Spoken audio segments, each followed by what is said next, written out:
Double flute TCT straight end mill. ये double flute का TCT straight end mill है।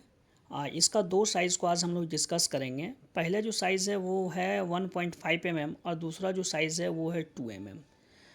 1.5 mm का मतलब वो ये जो पॉइंट है ये 1.5 और 2 mm का आएगा। और इसकी जो लंबाई आएगी, कटिंग की लंबाई आएगी वो 12 mm की आएगी, 12 mm।